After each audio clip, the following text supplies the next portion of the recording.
میرا جینا میرا مرنا الہی تیری خاطر ہو۔ بسم اللہ الرحمن الرحیم۔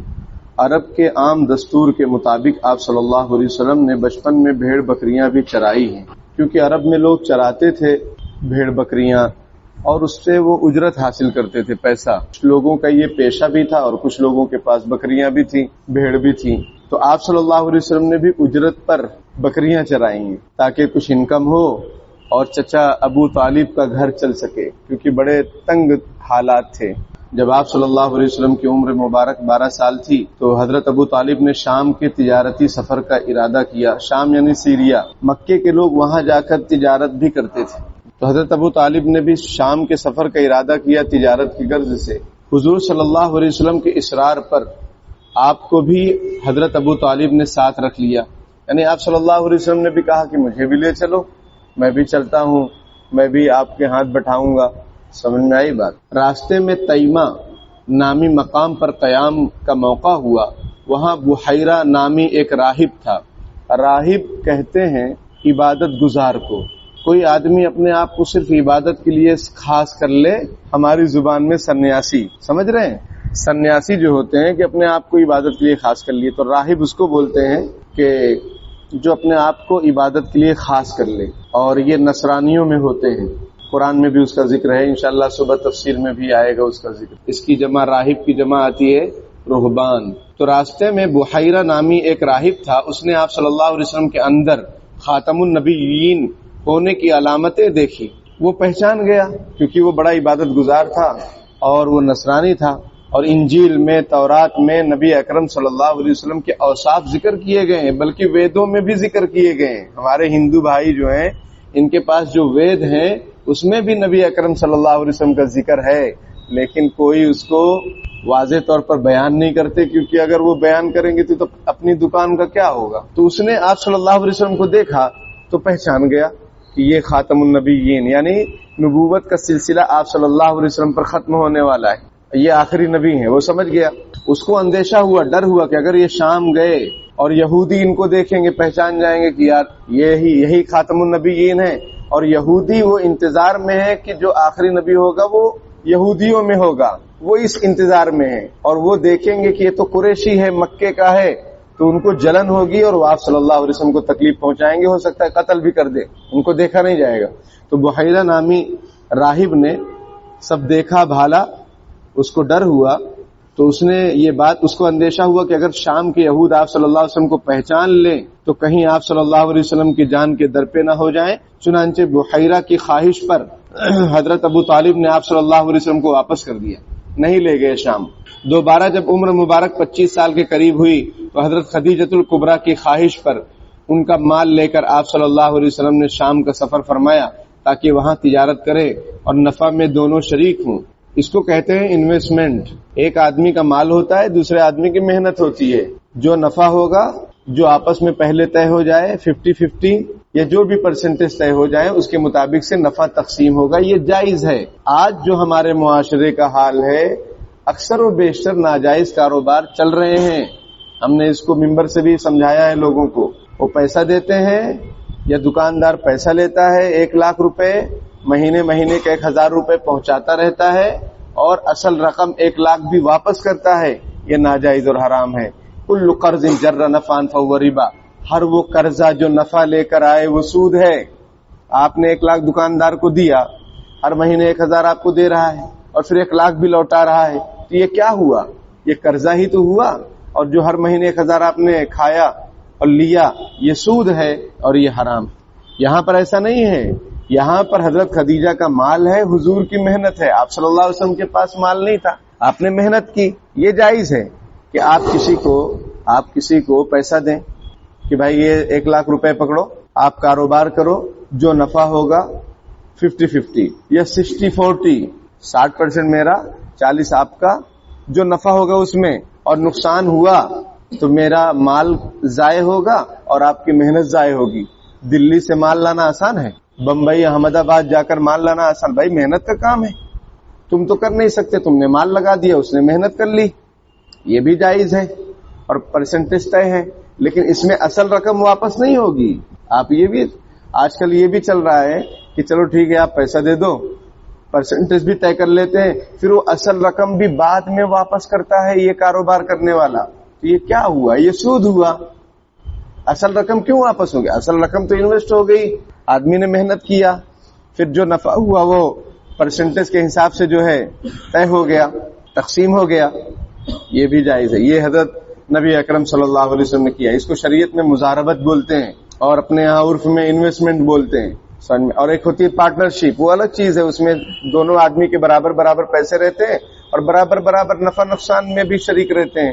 مارکیٹ میں بہت چل رہا ہے کہ 1 لاکھ دو دو، 5 لاکھ دے دو، آپ کو ہر مہینے 10% دیتے رہیں گے اور پھر آپ کی اصل رقم بھی لوٹا دیں.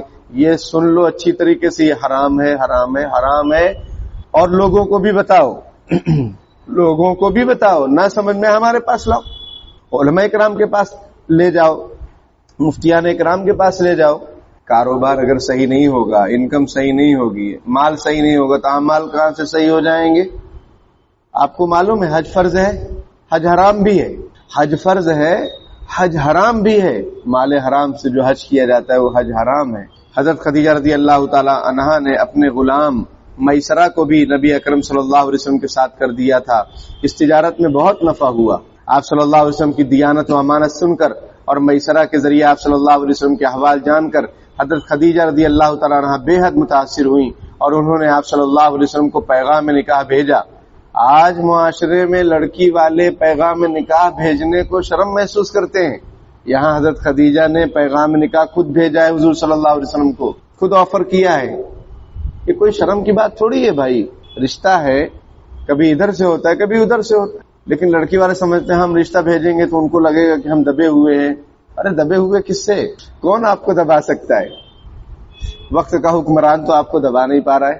تو یہ سب جہالت کی باتیں ہیں. دیکھو سب سیرت پڑھیں گے، سنیں گے، سمجھیں گے تو ہماری زندگی حضور کی زندگی کے مطابق ہوگی، اور یہی تو اصل زندگی ہے اور یہی اصل بندگی ہے. اس وقت آپ صلی اللہ علیہ وسلم کی عمر مبارک 25 سال تھی.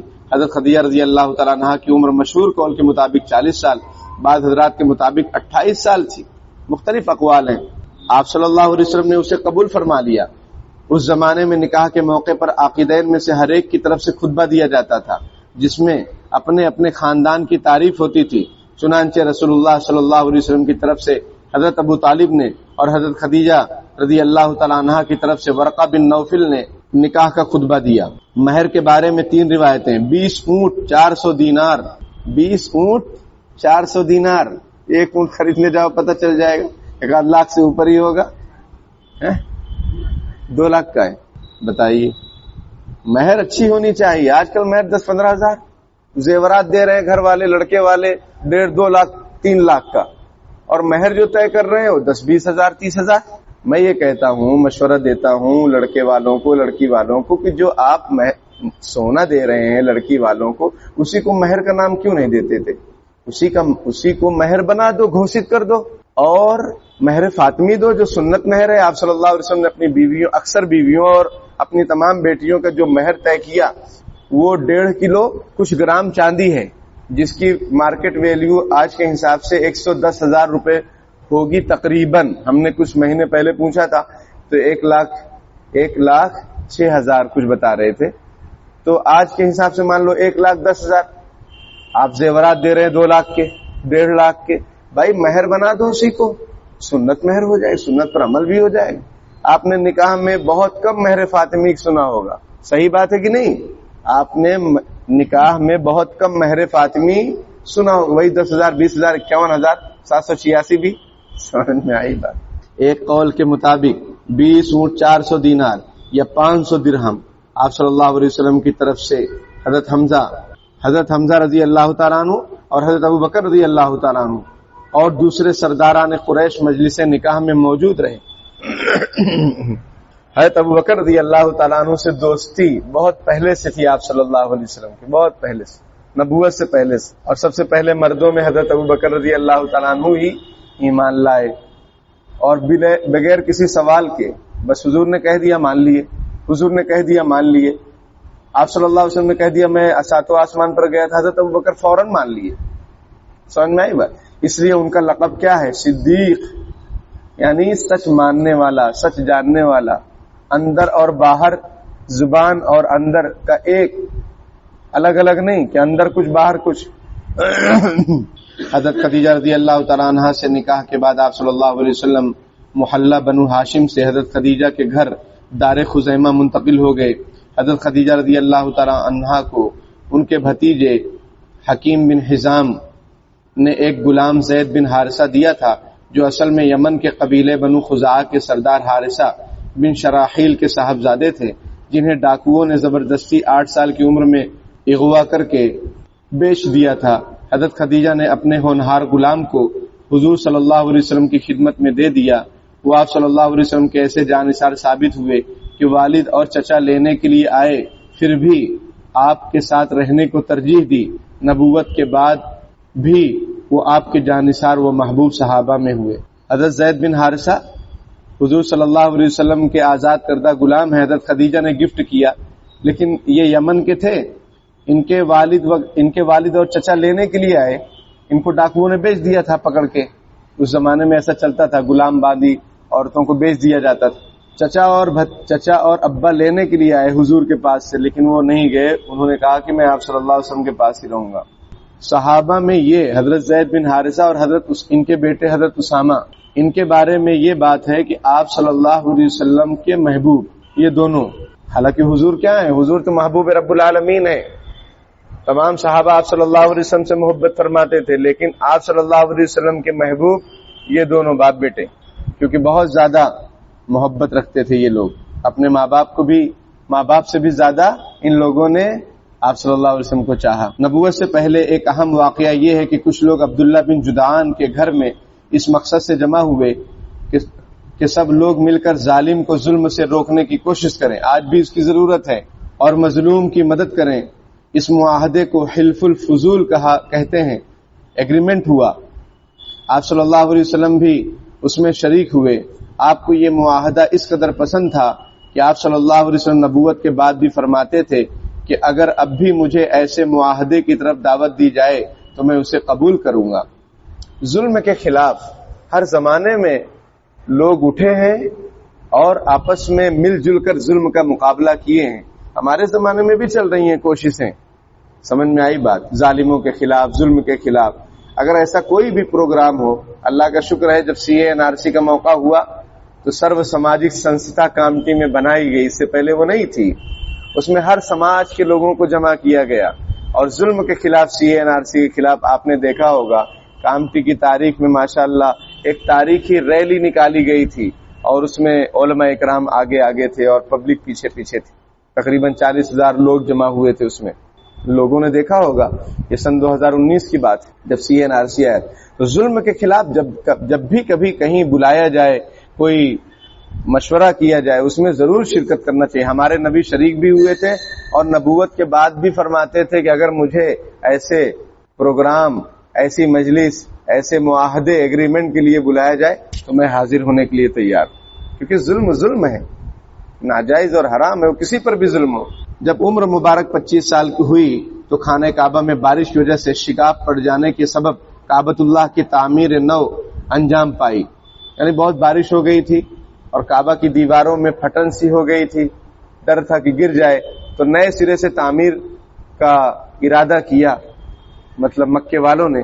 آپ صلی اللہ علیہ وسلم کی عمر اس وقت 25 سال تھی۔ تعمیر کعبہ میں دروازے والی دیوار بنی عبد مناف اور بنی زہرہ کے ذمے آئی، رکن یمانی اور حجر اسود کے درمیان کی دیوار بنو مخزوم اور بنو تمیم نے تعمیر کی۔ یہ سب قبیلے تھے، مکے کے اندر رہتے تھے۔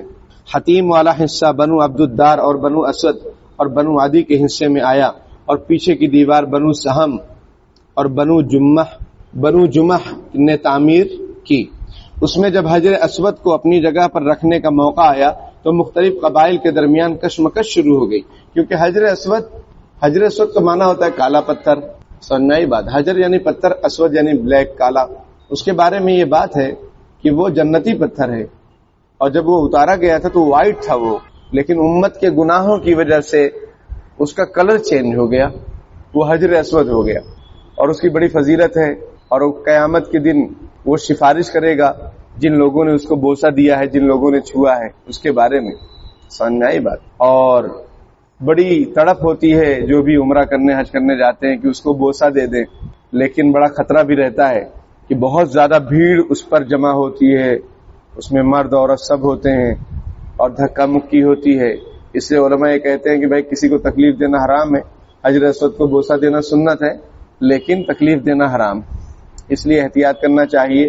اور کبھی حادثات بھی ہو جاتے ہیں کہ بہت زیادہ بھیڑ اس پر ایک بارگی ٹوٹ پڑتی ہے تو کوئی بیلنس اپنا نہیں سنبھال پاتا تو سر وغیرہ دیوار میں لگتا ہے، حجر اسود میں لگتا ہے، اور وہاں سلور بھی لگا ہوا ہے تو کبھی سر بھی پھٹ جاتا ہے. اس لیے احتیاط کرنا چاہیے عورتوں کو خاص طور پر، لیکن کوئی مانتا نہیں ہے، ماننا چاہیے. حضرت عمر رضی اللہ تعالیٰ عنہ نے حجر اسود کے سامنے یہ کہا تھا کہ اگر میں نبی اکرم صلی اللہ علیہ وسلم کو نہ دیکھتا تجھے بوسہ دیتے ہوئے تو میں تجھے کبھی بوسہ نہیں دیتا، تو ایک پتھر ہے، لیکن حضور صلی اللہ علیہ وسلم نے بوسہ دیا ہے اس لیے میں بھی بوسہ دیتا ہوں. یہ ایمان کی بات ہے. سمجھ میں آئی بات کہ بھائی حضور نے کیا اس لیے ہم کر رہے ہیں، ورنہ تو پتھر ہے.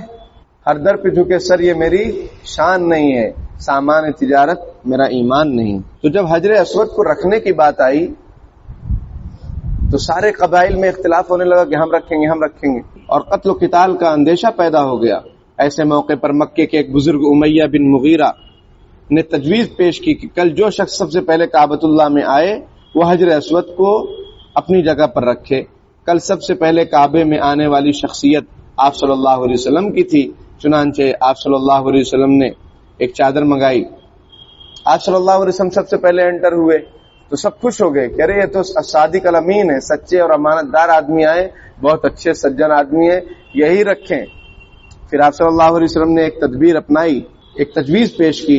وہ کیا کہ ایک چادر منگائی جائے، اس کے بیچ میں پتھر رکھا اور ہر قبیلے سے ایک ایک نمائندہ طلب کیا اور ان سب سے کہا کہ وہ چادر کے کنارے کو پکڑ کر حجر اسود کو اس جگہ تک لے جائیں جہاں اسے رکھنا ہے، جمانا ہے. پھر جب وہاں پہنچے تو اپنے دستے مبارک سے پتھر کو اپنی جگہ پر نصب فرما دیا، یعنی آپ صلی اللہ علیہ وسلم نے اٹھا کر لگا دیا لیکن سب کو اس میں شامل کر لیا، سب خوش ہو گئے. نبی بنائے جانے سے پہلے بھی آپ صلی اللہ علیہ وسلم نے کبھی بتوں کی پوجا نہیں کی، کیونکہ مکے میں تو بت پرستی چلتی تھی. کعبہ شریف کے اندر جو ہے بت رکھے ہوئے تھے 360، ہر دن کا الگ بت. سمجھ میں آئی بات. جیسے ہے برادران وطن کے لیے آپ نے سنا ہوگا کہ مال چاہیے تو کوئی اور دیوی ہے، علم چاہیے تو کوئی اور بھگوان ہے. سمجھ میں آئی بات. پیسہ چاہیے، شادی کرنا ہے وغیرہ وغیرہ، سب کے الگ الگ بھگوان. اللہ تعالیٰ حفاظت فرمائے کفر و شرک سے. نبی بنائے جانے سے پہلے بھی نبی اکرم صلی اللہ علیہ وسلم نے کبھی بتوں کی پوجا نہیں کی اور کوئی ایسا کام نہیں کیا جو گناہ کا ہو یا شرم و حیا کے تقاضوں کے خلاف ہو. حضرت عائشہ رضی اللہ تعالیٰ عنہ تو یہ فرماتی ہیں کہ آپ صلی اللہ علیہ وسلم کی آنکھوں میں اتنی شرم و حیا تھی کہ عرب کی کنواری لڑکیوں میں بھی اتنی شرم و حیا نہیں تھی. سمجھ میں آئی. آپ صلی اللہ علیہ وسلم کے خصوصی احباب یعنی دوست حضرت ابو بکر صدیق رضی اللہ تعالیٰ عنہ، حضرت حکیم بن حزام رضی اللہ تعالیٰ عنہ، حضرت زماد بن ثعلبہ رضی اللہ تعالیٰ عنہ تھے، اور یہ سبھی بعد کو مشرف بہ اسلام ہوئے. خوش اخلاقی اور راست گوئی کی وجہ سے نبی بنائے جانے سے پہلے بھی لوگ آپ کو امین اور صادق کہا کرتے تھے، یعنی امانت دار اور سچے. مکی زندگی یعنی مکے کے اندر آپ صلی اللہ علیہ وسلم کی زندگی، جب نبوت آپ کو ملی تو اس وقت کیا حالات پیش آئے تو وہ اب ذکر فرما رہے ہیں کتاب میں. اور نبوت جو آپ کو ملی ہے وہ 40 سال کی عمر میں ملی ہے. جب آپ صلی اللہ علیہ وسلم کی عمر مبارک 40 سال کے قریب ہوئی تو ایک خاص کیفیت یہ پیدا ہوئی کہ آپ صلی اللہ علیہ وسلم تنہائی کو پسند فرماتے. تنہائی پسند فرماتے یعنی اکیلے اکیلے رہتے. مکے کے اندر ایک پہاڑ ہے جبل نور، اس پر ایک غار ہے، غار ہرا. اللہ کا شکر ہے کہ میں وہاں جا کر آیا ابھی پچھلے سال جب عمرے پر گئے تھے، اور وہاں کا ہمارا ویڈیو بھی ہے اور میرے لیے شرف کی بات ہے اور پوری زندگی کا ایک نچوڑ ہے اور تقریر کا خلاصہ ہے کہ میں نے وہاں بھی بیان کیا الحمدللہ، اور لوگوں کو جبل نور کی تاریخ بتائی، غار ہرا کی فضیلت بتائی. لوگ سب موجود تھے. 7-8 منٹ کا وہ ویڈیو ہمارا جو چینل ہے اس پر موجود ہے الحمدللہ ویڈیو کی شکل میں. لیکن بہت محنت لگتی ہے اور صبح خالی پیٹ جاؤ، تھوڑا بہت ناشتہ ہلکا پھلکا لے کر جاؤ. سمجھ میں آئی بات. بہت چڑھنا پڑتا ہے. ہم لوگ صبح فجر بعد گئے تو 7-8 بجے پہنچے. سمجھ میں آئی بات. پھر واپسی تو فٹافٹ ہو جاتی ہے لیکن بہت اوپر ہے، بہت اوپر ہے، بہت اوپر. بس چلتے جاؤ چلتے جاؤ چلتے جاؤ. اپنے کو لگے گا ادھر ہے، لیکن ادھر پہنچیں گے تو اس سے ڈبل اور جانا ہے، پھر وہاں پہنچیں گے تو اور جانا ہے. تو وہاں آپ صلی اللہ علیہ وسلم جایا کرتے تھے نبوت ملنے سے پہلے. وہاں بیٹھ جاتے تھے اور وہ جو غار ہے اس میں ایک سوراخ ہے، وہاں سے کعبہ شریف دکھتا تھا. آپ صلی اللہ علیہ وسلم اپنی توجہ اور اپنی نظر اور نگاہ کعبہ شریف پر جمائے رہتے تھے اور دھیان میں گم رہتے تھے. کئی دن وہاں رہتے. حضرت خدیجہ رضی اللہ تعالیٰ عنہ کھانا لے کر جاتی، پہنچا دیتی، توشہ لے کر جاتی، پہنچا دیتی. اور اب یہ سوچو آپ کی مردوں کے لیے چڑھنا مشکل ہے. حضرت خدیجہ بیچاری رضی اللہ تعالیٰ عنہ جو کہ 40 سال کی عمر میں شادی ہوئی، ان کے لیے کتنا مشکل ہوگا چڑھنا. لیکن حضرت خدیجہ رضی اللہ تعالیٰ عنہ بہت جانثار بیوی تھیں آپ صلی اللہ علیہ وسلم کی. سب کچھ قربان کیا، مال، تن، من، دھن، ساری چیزیں آپ صلی اللہ علیہ وسلم کے لیے لگا دیں. اور جو بھی اولاد ہوئی ہیں آپ صلی اللہ علیہ وسلم کو سوائے حضرت ابراہیم کے، وہ ساری حضرت خدیجہ رضی اللہ تعالیٰ عنہا سے ہوئی ہیں. اس لیے آپ صلی اللہ علیہ وسلم اپنی پوری زندگی حضرت خدیجہ رضی اللہ تعالیٰ عنہا کو یاد کرتے تھے ان کے انتقال کے بعد، اور ان کی سہیلیوں کو ہدیہ اور تحفہ بھیجا کرتے تھے. سمجھ میں آئی بات؟ یہ محبت کی بات تھی. صوفیہ جو بزرگان دین ہو فرماتے ہیں لا حلوہ بلا خلوہ، کہ تنہائی کے بغیر اللہ کی محبت نہیں مل سکتی ہے. دیکھو حضور صلی اللہ علیہ وسلم کو تنہائی حبب الیہ الخلا، بخاری شریف میں ہے شروع میں ہی کہ آپ کو تنہائی کی محبت آپ کے دل میں ڈال دی گئی. آپ تنہا رہتے تھے، اکیلے رہتے تھے. تو صوفیہ کرام بزرگان دین یہ کہتے ہیں کہ اگر کوئی آدمی اللہ رسول کی محبت چاہتا ہے تو اس کو اپنے آپ کو ذرا تنہا کرنا ہوگا. ہر وقت موبائل، ہر وقت دوستوں میں، ہر وقت محفل میں، اس سے اللہ کی محبت نہیں آتی. اپنے آپ کو تنہا کرو 10-15 منٹ، آدھا گھنٹہ، اس میں اللہ کو سوچو، رسول اللہ صلی اللہ علیہ وسلم کے احسانات کو سوچو، اللہ کی قدرت اور اس کے انعامات کو سوچو جو آپ پر ہیں. تو اس سے اللہ کی محبت، اللہ کی معرفت نصیب ہوگی. سے بازار میں بیٹھ کر تھوڑی اللہ کی محبت مل جاتی. مکہ کے قریب ایک پہاڑی حرا کی بلندی پر واقع غار میں جا کر کئی دنوں کے لیے قیام پذیر ہو جاتے اور مسلسل غور و فکر میں مشغول رہتے اور کعبۃ اللہ کی طرف دیکھتے رہتے. حرا کی پہاڑی مکے سے 3 میل کے فاصلے پر واقع ہے، جس کی اونچائی تقریباً 2000 فٹ ہے. سوچو. اور راستہ بھی عجیب و غریب، سمجھ میں کبھی ادھر کبھی ادھر کبھی ادھر، اور اگر کہیں سڑک گئے تو پھر سمجھو کہ پہنچ گئے. اس لیے بہت اچھی تیاری کے ساتھ جانا چاہیے، ہمت کرنا چاہیے. آسان ہے. ہم لوگ جب چڑھنا شروع کیے تو پیر ہی جام ہو گئے. چڑھنا شروع کیے تو پیر جام، عادت نہیں. لیکن پھر دھیرے دھیرے بیٹھ کر پورا طے کی. ہم 4 لوگ گئے تھے، وہاں بہت سارے لوگ تھے. تقریباً 2000 فٹ ہے. اس پر موجود یہ غار مستطیل شکل میں ہے، لمبی شکل میں ہے، اور کعبہ رخ ہے. نیز اندر سے تقریباً 4 گز لمبا، 1.25 گز چوڑا اور قد آدم اونچا ہے. یعنی آدمی کھڑا ہو بس اتنا ہی ہے، اور ایک آدمی صحیح سے نماز پڑھ سکتا ہے اور ایک آدمی بیٹھ کر نماز پڑھ سکتا ہے. اتنی جگہ ہے غار میں. پکار آپ گئے تھے؟ ماشاءاللہ. ایک آدمی کھڑے ہو کر نماز پڑھ سکتا ہے، ایک آدمی بیٹھ، 2 آدمی کھڑے ہو کر نماز نہیں پڑھ سکتے. اس میں اتنی جگہ ہی نہیں. ہم نے بیٹھ کر نماز پڑھی تھی کیونکہ سوچے اب کھڑے ہونے کے چکر میں انتظار کریں گے بہت ٹائم ہو جائے گا، اور نفل نماز ہے تو نفل نماز تو بیٹھ کر بھی پڑھ سکتے ہیں. اور پھر وقت کی تنگی اور لوگ پیچھے لائن میں سب نماز پڑھنا چاہتے ہیں 2 رکعت، تو ہم نے بیٹھ کر 2 رکعت نماز پڑھ لی. اور فرش قدرتی طور پر مسطح ہے، یعنی ایک دم پلین ہے، تھوڑا بہت اونچا ہے. جو کھڑے ہو کر نماز پڑھنے والا ہو تو صحیح ہے، لیکن جو بیٹھ کر نماز پڑھنے والا ہے اس کے اوپر جگہ ہی نہیں، آپ کھڑے ہی نہیں ہو سکتے. ایک قابل ذکر بات یہ بھی کہ تقریباً 6 ماہ سے ایک خاص بات یہ پیش آنے لگی کہ آپ صلی اللہ علیہ وسلم خواب دیکھتے اور وہ دن کے اجالوں میں حقیقت بن کر ظہور پذیر ہوتا. جو آپ رات میں خواب دیکھتے وہی دن میں ہوتا. 6 مہینے پہلے نبوت سے. اس درمیان ایک شب حضرت جبرائیل علیہ السلام آئے. انہوں نے آپ صلی اللہ علیہ وسلم کو اپنے سینے سے لگا کر بھینچا، یعنی دبایا، اور کہا پڑھیے. آپ صلی اللہ علیہ وسلم نے فرمایا کہ میں پڑھا ہوا نہیں ہوں، ما انا بقاری، کہ بھائی میں نے کسی مدرسے میں علم حاصل نہیں کیا ہے. اور جو بھی نبی ہوتا ہے وہ کسی مدرسے میں کسی استاد کے پاس پڑھتا نہیں. اللہ تعالیٰ ایسا سسٹم بناتے ہیں کہ وہ کسی کے پاس پڑھے ہی نہیں، ورنہ بعد میں وہ استاد دعویٰ کرے گا کہ میں نے پڑھایا ہے تو میں ان سے بڑا نبی ہوں، تاکہ کوئی ایسا دعویٰ نہ کر سکے. وہ اللہ براہ راست اس نبی کو تعلیم دیتے ہیں، رسول کو تعلیم دیتے ہیں. وعلمک ما لم تکن تعلم، اللہ نے آپ کو علم دیا ان باتوں کا جو آپ نہیں جانتے تھے۔ قرآن میں ایک رات حضرت جبریل علیہ السلام آئے، انہوں نے آپ صلی اللہ علیہ وسلم کو اپنے سینے سے لگا کر بھینچا اور کہا پڑھیے۔ آپ صلی اللہ علیہ وسلم نے فرمایا ما انا بقارئ، کہ میں پڑھا ہوا نہیں ہوں۔ 3 بار اسی طرح ہوا، حضرت جبریل علیہ السلام نے دبایا، پھر فرمایا کہ پڑھیے اقرأ بسم ربک الذی خلق خلق الانسان من علق اقرأ وربک الاکرم الذی علم بالقلم علم الانسان ما لم یعلم۔ یہ 5 آیتیں نازل ہوئی سب سے پہلے۔ افسوس کی وہ قوم، افسوس کی تعمیر و ترقی میں ہے پیچھے، افسوس کے تعمیر و ترقی میں ہے پیچھے وہ قوم کی جس کا آغاز اقرا سے ہوا تھا۔ اقرا یعنی پڑھیے۔ ہم کو سب سے پہلا جو سبق دیا گیا وہ پڑھنے کا دیا گیا، لیکن ہم لوگ پڑھائی میں بہت پیچھے ہیں۔ خوب محنت کرنا چاہیے، علم حاصل کرنا چاہیے۔ آپ اسکول میں ہیں، کالج میں ہیں، مدرسے میں، جہاں بھی ہیں، خوب محنت کر کے علم حاصل کرو تاکہ آپ اپنے ڈپارٹمنٹ کے ہیرا ہوں، ہیرا بھی ہوں اور ہیرو بھی ہوں۔ لیکن کیا ہے ہم لوگ کیا ہیں؟ ہیرا پھیری ہیں۔ اقرأ بسم ربک کی ابتدائی آیات آپ صلی اللہ علیہ وسلم پر نازل ہوئی۔ اس طرح آپ صلی اللہ علیہ وسلم کو اللہ تعالیٰ کی طرف سے نبوت کا تاج پہنایا گیا۔ اس وقت آپ صلی اللہ علیہ وسلم کی عمر مبارک 40 سال 6 ماہ تھی۔ قرآن مجید کے بیان سے معلوم ہوتا ہے کہ یہ واقعہ رمضان المبارک میں پیش آیا۔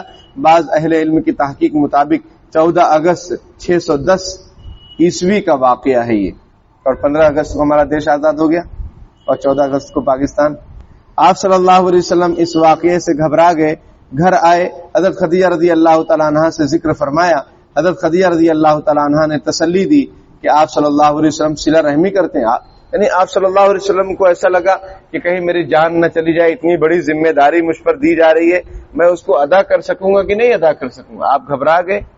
حضرت خدیجہ بیوی ایسی ہوتی ہے جو تسلی دیتی ہے، نہ کہ ٹینشن میں ڈالتی ہے کہ ہاں آپ کو شوگر ہو رہا ہے، آپ کو بلڈ پریشر ہو رہا ہے تو آپ کا وقت قریب آ رہا ہے۔ سمجھ میں آئی بات؟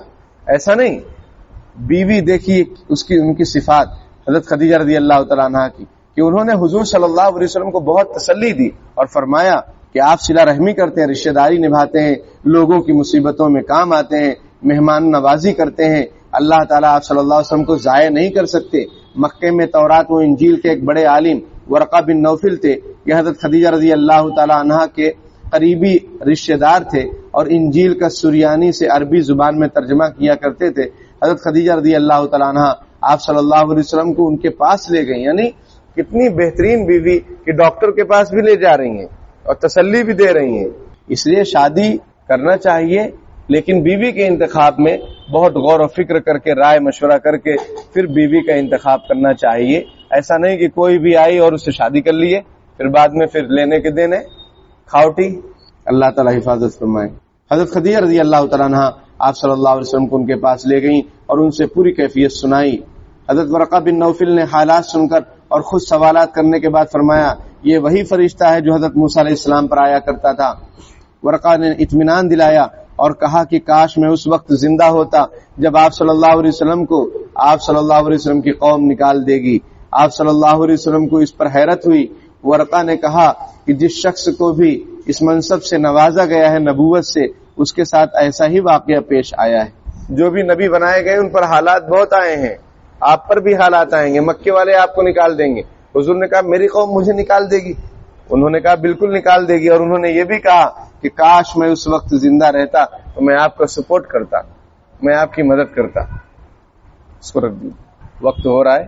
ورقہ نے اطمینان دلایا اور کہا کہ کاش میں اس وقت زندہ ہوتا جب آپ صلی اللہ علیہ وسلم کو آپ صلی اللہ علیہ وسلم کی قوم نکال دے گی، اور آپ کو اس پر حیرت ہوئی۔ ورقہ نے کہا کہ جس شخص کو بھی اس منصب سے نوازا گیا ہے اس کے ساتھ ایسا ہی واقعہ پیش آیا ہے۔ حدیث شریف میں بھی ہے اشد الناس بلاء الانبیاء ثم الامثل فالامثل، کہ سب سے زیادہ جو آزمائش ہوتی ہے، آزمائش مصیبت نہیں، آزمائش ہوتی ہے دنیا میں، وہ نبیوں کی ہوتی ہے۔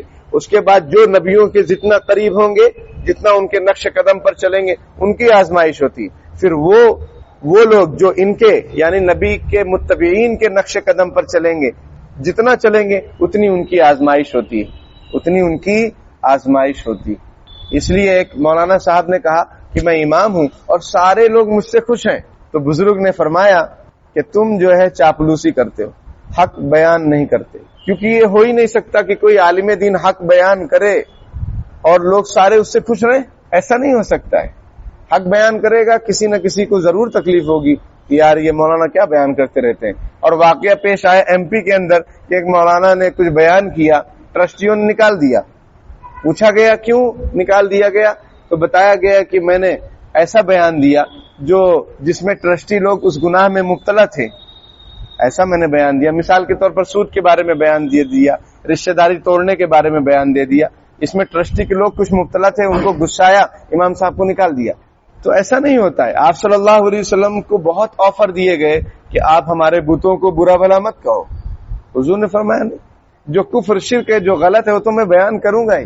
تم میرے ایک ہاتھ میں سورج لا کر رکھ دو, ایک ہاتھ میں چاند لا کر رکھ دو, پھر بھی میں اپنے مشن سے ہٹنے والا نہیں ہوں. اس کے بعد 3 سال تک آپ خاموشی سے لوگوں کو دین کی طرف بلاتے رہے.